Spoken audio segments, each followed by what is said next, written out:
Students in Georgia head back to school. A major decline in federal nutrition assistance is certainly putting a strain on families. New data shows Georgia's SNAP benefits caseload dropped by nearly 30% over the last year. Atlanta News First reporter Abby Kasouris is live at Virginia Highland Elementary. That's in Atlanta. So, Abby, how are parents coping with all this?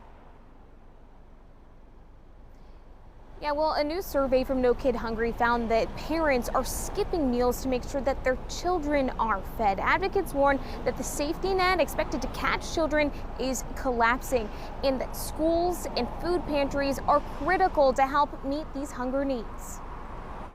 And this is what the pantry looks like.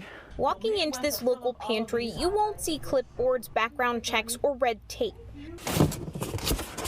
Operation Defrost Chief Amika Houghton refuses to make people beg. Houghton remembers being a struggling single mom, turned away in tears from a pantry because she didn't have a light bill to prove she was poor.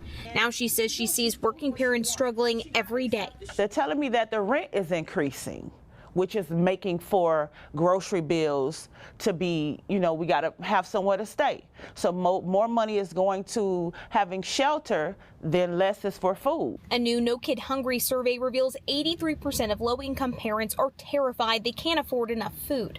Most are cutting back on groceries, and nearly 60% say their kids would starve on school days without free meals. No parent should have to skip meals so their kids can eat.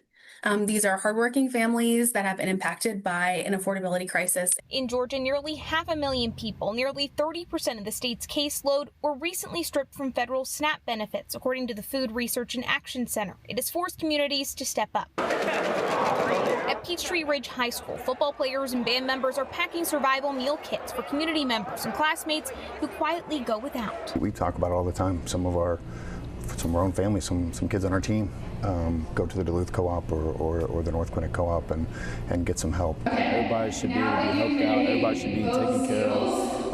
Nobody should be left astray, things of that nature. So we're always here to help, and we're always on their side. While local teenagers are stepping up to pack these boxes, advocates say charity alone cannot fix a broken safety net.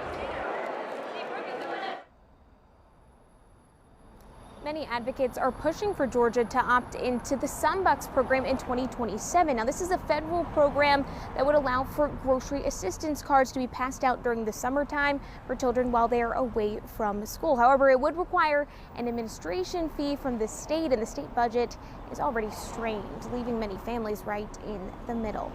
Live in Atlanta, Abby Kasouris, Atlanta News First.